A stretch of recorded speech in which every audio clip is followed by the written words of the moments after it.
നമസ്കാരം. എൻ്റെ പേര് ജയപാർവതി. പരബ്രഹ്മ ഹോസ്പിറ്റലിലെ ഡെന്റൽ സർജനാണ്.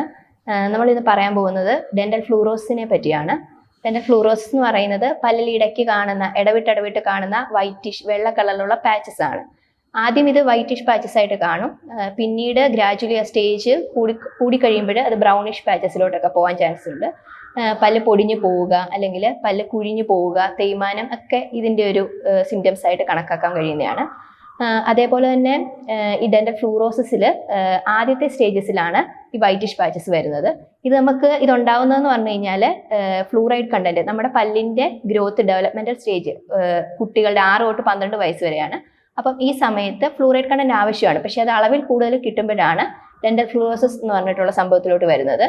കൂടുതലും ഈ വെള്ളത്തിൽ വഴി ഡ്രിങ്കിങ് വാട്ടർ വഴി ഒക്കെയാണ് ഉണ്ടാവുന്നത്. ഒരു കൃത്യമായ ഒരു അളവുണ്ട് ഫ്ലൂറൈഡ് നമുക്ക് കിട്ടേണ്ടത്. അത് കൂടുതലാവുമ്പോഴാണ് ഇത് ഉണ്ടാവുന്നത്.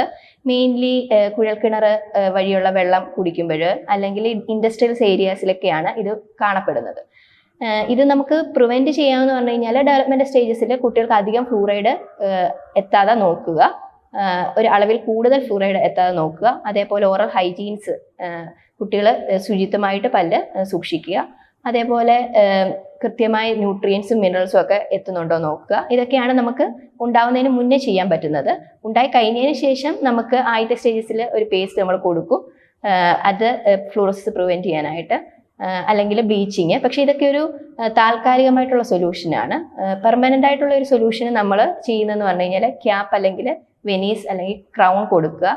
ഇതാണ് ഒരു പെർമനന്റ് സൊല്യൂഷനായിട്ട് നമുക്കിത് പറയാൻ പറ്റുന്നത്. ഇതുപോലെയുള്ള ടിപ്സിന് വേണ്ടിയിട്ട് പരബ്രഹ്മ ഹോസ്പിറ്റലിൽ ഈ പേജ് ഫോളോ ചെയ്യുക.